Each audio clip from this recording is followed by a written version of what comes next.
NCERT books इतिहास कक्षा 6 प्रकरण 10 व्यापारी राजा और तीर्थयात्री। बाजार में घूमती जगिनी। जगिनी अपने गांव के मेले की आस लगाए बैठी थी। स्टील के चमकदार बर्तन, रंगी बिरंगी प्लास्टिक की बाल्टियाँ, शौक रंगों के फूलों के प्रिंटों वाले कपड़े, चाबी से चलने वाले मज़ेदार खिलौने उसे बहुत अच्छे लगते थे। इन चीज़ों को बेचने वाले दुकानदार बसों और ट्रकों पर आते थे और रात को अपना सामान समेट कर वापस चले जाते थे। जगिनी को हैरानी होती थी कि ये लोग हमेशा इस तरह क्यों घूमते रहते हैं। उसकी माँ ने बताया कि वे लोग व्यापारी थे। वे चीज़ों को उन जगहों से खरीदते थे जहाँ से ये बनाए जाते थे और फिर उन्हें मेलों में बेचते थे। व्यापार और व्यापारियों के बारे में जानकारी।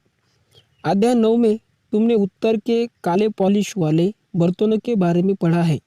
ये खूबसूरत बर्तन, खास तौर से इनकी कटोरियाँ तथा थालियाँ इस उपमहाद्वीप के अनेक पुरास्थलों से मिले हैं। सवाल उठता है कि इन जगहों पर ये बर्तन कैसे पहुँचे होंगे। ऐसा अनुमान लगाया जाता है कि जहाँ ये बनते थे वहाँ से व्यापारी इन्हें ले जाकर अलग अलग जगहों पर बेचते थे। दक्षिण भारत सोना, मसाले, खास तौर पर काली मिर्च तथा कीमती पत्थरों के लिए प्रसिद्ध था। काली मिर्च की रोमन साम्राज्य में इतनी मांग थी कि इसे काले सोने के नाम से बुलाते थे। व्यापारी इन सामानों को समुद्री जहाज़ों और सड़कों के रास्ते रोम पहुंचाते थे। दक्षिण भारत में ऐसे अनेक रोमन सोने के सिक्के मिले हैं। इससे यह अंदाज़ा लगाया जाता है कि उन दिनों रोम के साथ बहुत अच्छा व्यापार चल रहा था। व्यापारियों ने कई समुद्री रास्ते खोज निकाले। इनमें से कुछ समुद्र के किनारे चलते थे, कुछ अरब सागर और बंगाल की खाड़ी पार करते थे। नाविक मानसूनी हवा का फायदा उठाकर अपनी यात्रा जल्दी पूरी करते थे। वे अफ्रीका या अरब के पूर्वी तट से इस उपमहाद्वीप के पश्चिमी तट पर पहुंचना चाहते थे तो दक्षिणी पश्चिमी मानसून के साथ चलना पसंद करते थे। इन लंबी यात्राओं के लिए मजबूत जहाज़ों का निर्माण किया जाता था। समुद्र तटों से लगे राज्य। इस उपमहाद्वीप के दक्षिण भाग में बड़ा तटीय प्रदेश है। इनमें बहुत से पहाड़, पठार और नदी के मैदान हैं। नदियों के मैदानी इलाकों में कावेरी का मैदान सबसे उपजाऊ है। मैदानी इलाकों तथा तटीय इलाकों के सरदारों और राजाओं के पास धीरे धीरे काफ़ी संपत्ति और शक्ति हो गई। संगम कविताओं में मुवेक्दार की चर्चा मिलती है। यह एक तमिल शब्द है जिसका अर्थ 3 मुखिया है। इसका प्रयोग 3 शासक परिवारों के मुखियों के लिए किया गया है। ये थे चोल, चेर तथा पांड्य, जो करीब 2300 साल पहले दक्षिण भारत में काफ़ी शक्तिशाली माने जाते थे। इन तीनों मुखियाओं के अपने 2-2 सत्ता केंद्र थे। इनमें से एक तटीय हिस्सों में और दूसरा अंदरूनी हिस्सों में था। इस तरह 6 केंद्रों में से 2 बहुत महत्वपूर्ण थे। एक चोलों का पतन, पुहार या कावेरीपट्टिनम, दूसरा पांड्यों की राजधानी मदुरै। ये मुखिया लोगों से नियमित कर के बजाय उपहारों की मांग करते थे। कभी कभी ये सैनिक अभियानों पर भी निकल पड़ते थे और आसपास के इलाकों से शुल्क वसूल कर लाते थे। इनमें से कुछ धन वे अपने पास रख लेते थे, बाकी अपने समर्थकों, नाते रिश्तेदारों, सिपाहियों तथा कवियों के बीच बांट देते थे।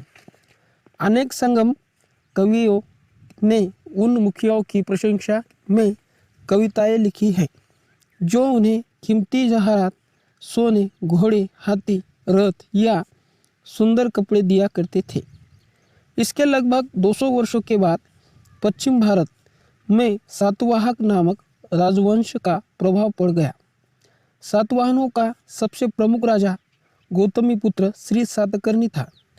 उसके बारे में हमें उसकी माँ गौतमी बलश्री के एक अभिलेख से पता चलता है। वह और अन्य सभी सातवाहक शासक दक्षिणापंथ के स्वामी कहे जाते थे। दक्षिणापथ का शाब्दिक अर्थ दक्षिण की ओर जाने वाला रास्ता होता है। पूरे दक्षिण क्षेत्र के लिए भी यही नाम प्रचलित था। श्री सातकर्णी ने पूर्वी, पश्चिमी तथा दक्षिणी तटों पर अपनी सेनाएं भेजी। रेशम मार्ग की कहानी।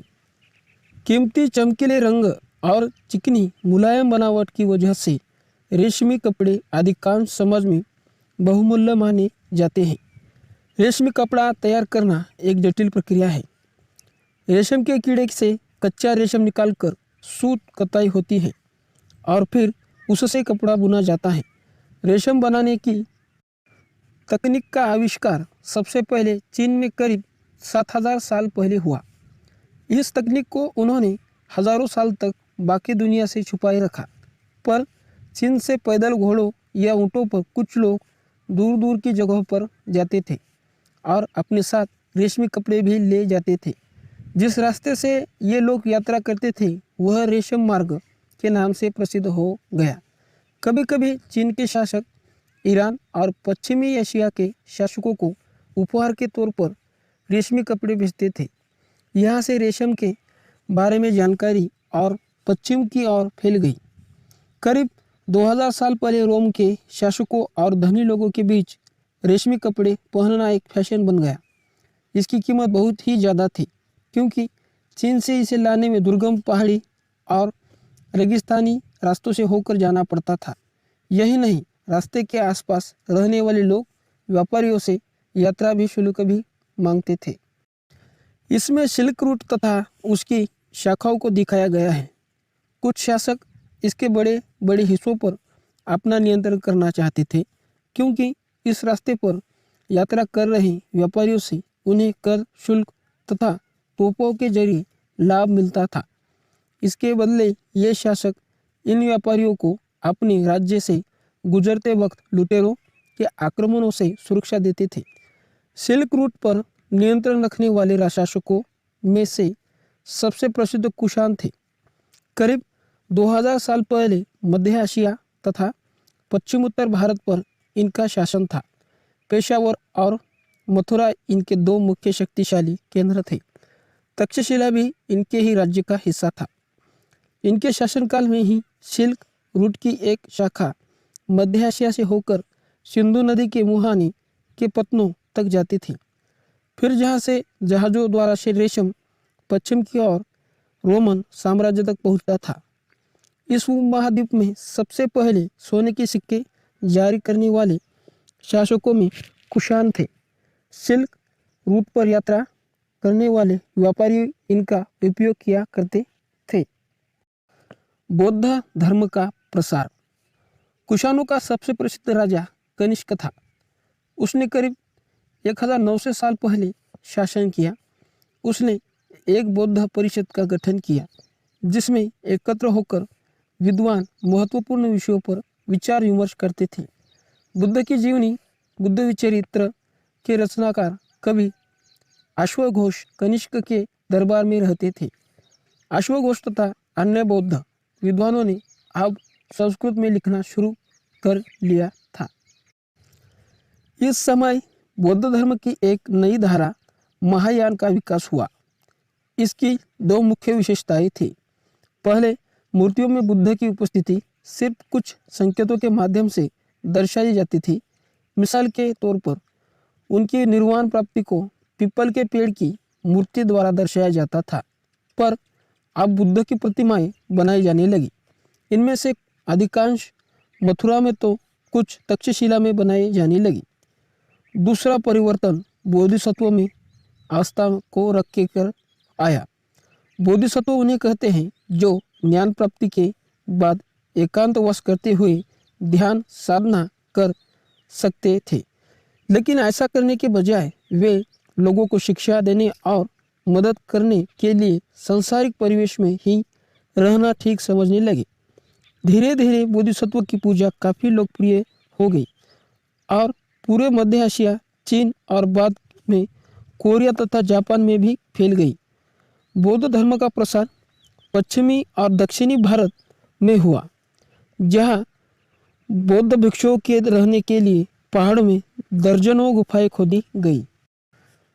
इनमें से कुछ गुफाएं राजा और रानियों के आदेश पर बनाई गई, तो कुछ व्यापारियों तथा कृषकों द्वारा इनमें से ज़्यादातर गुफाएं पश्चिमी घाट के दर्रों के पास बनाई गई थी।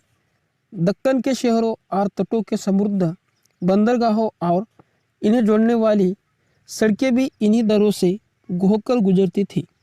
ऐसा लगता है कि यात्रा करने वाले व्यापारी इन गुफाओं वाले मठों में विश्राम के लिए रुकते थे। बौद्ध धर्म दक्षिण पूर्व की ओर श्रीलंका, म्यांमार, थाईलैंड तथा इंडोनेशिया सहित दक्षिण पूर्व एशिया के अन्य भागों में भी फैला। थेरवाद नामक बौद्ध धर्म का आरंभिक रूप इन क्षेत्रों में कहीं अधिक प्रचलित था। तीर्थयात्रियों की जिज्ञासा। व्यापारी काफिलों में तथा जहाज़ों पर दूर दूर जाया करते थे। बहुत से तीर्थयात्री भी उनके साथ यात्रा पर निकल पड़ते थे। इस तरह भारत की यात्रा पर आया चीनी बौद्ध तीर्थयात्री फाशियन काफ़ी प्रसिद्ध है। वह करीब 1600 साल पहले आया। श्वेन-त्सांग एक 1400 साल पहले भारत आया और उसने करीब 50 साल बाद इनसिंग आया। वे सब बुद्ध के जीवन से जुड़ी जगहों और प्रसिद्ध मठों को देखने के लिए भारत आए थे। इनमें से प्रत्येक तीर्थयात्री ने अपनी यात्रा का वर्णन लिखा। इन्होंने अपनी यात्रा के दौरान आई मुश्किलों के बारे में भी लिखा। इन यात्राओं में कई वर्ष लग जाया करते थे। जिन देशों और मठों को उन्होंने देखा उनके बारे में उन्होंने लिखा और उन किताबों के बारे में भी उन्होंने लिखा जिन्हें वे अपने साथ ले आए थे। श्वेन-त्सांग भूमार्ग से उत्तर पश्चिम और मध्य एशिया होकर चीन वापस लौटा। उसने सोने, चांदी और चंदन की लकड़ी की बनी बुद्ध की मूर्तियां तथा 600 से भी ज़्यादा पांडुलिपियां एकत्र की थी। इन्हें वह 20 घोड़ों पर लाद कर ले गया, पर इसमें से 50 पांडुलिपियां उस समय खो गई जब सिंधु नदी पार करते हुए उसकी नाव उलट गई। अपने जीवन का बाकी हिस्सा उसने बची हुई पांडुलिपियों का संस्कृत से चीनी अनुवाद करने में लगा दिया। भक्ति की शुरुआत। इन्हीं दिनों देवी देवताओं की पूजा का चलन भी शुरू हुआ। बाद में हिंदू धर्म की यह प्रमुख पहचान बन गई। इनमें शिव, विष्णु और दुर्गा जैसे देवी देवता शामिल हैं। इन देवी देवताओं की पूजा भक्ति परंपरा के माध्यम से की जाती थी। भक्ति उस समय काफ़ी लोकप्रिय परंपरा बन गई। किसी देवी या देवता प्रति श्रद्धा को ही भक्ति कहा जाता है। भक्ति का पथ सबसे लिए खुला था, चाहे वह धनी हो या गरीब, ऊंची जाति का हो या नीची जाति का, स्त्री हो या पुरुष। भक्ति मार्ग की चर्चा हिंदुओं के पवित्र ग्रंथ भगवद गीता में की गई है। भगवद गीता महाभारत अध्याय 12 देखो का हिस्सा ये है। इसमें भगवान कृष्ण अपने भक्त और मित्र अर्जुन को सभी धर्मों को छोड़कर उनकी शरण में आने का उपदेश देते हैं, क्योंकि केवल कृष्ण ही अर्जुन को सारी बुराइयों से मुक्ति दिला सकते हैं। पूजा का यह रूप धीरे धीरे देश के विभिन्न भागों में फैलने लगा। भक्ति मार्ग अपनाने वाले लोग आडंबर के साथ पूजा पाठ करने के बजाय ईश्वर के प्रति लगन और व्यक्तिगत पूजा पर जोर देते थे। भक्ति मार्ग अपनाने वाले का यह मानना है कि अगर अपने आराध्य देवी या देवता की सच्चे मन से पूजा की जाए तो वह उसी रूप में दर्शन देंगे जिसमें भक्त उसे देखता था। इसलिए आराध्य देवी या देवता मानव के रूप में भी हो सकते हैं या फिर सिंह, पेड़ या अन्य किसी भी रूप में। जैसे जैसे इस विचार का समाज द्वारा स्वीकृति मिली गई, कलाकार देवी देवताओं की एक से बढ़कर एक खूबसूरत मूर्तियां तैयार करने लगे। देवी देवताओं का विशेष सम्मान होता था, इसलिए विशेष जगहों पर ही इनकी मूर्तियों को रखा जाता था। इन स्थानों को ही मंदिर कहते हैं। अध्याय 12 में तुमने इन मंदिरों के बारे में पढ़ोगी। भक्ति परंपरा ने चित्रकला, शिल्पकला और स्थापत्य कला के माध्यम से अभिव्यक्ति की प्रेरणा दी है। अध्याय समाप्त।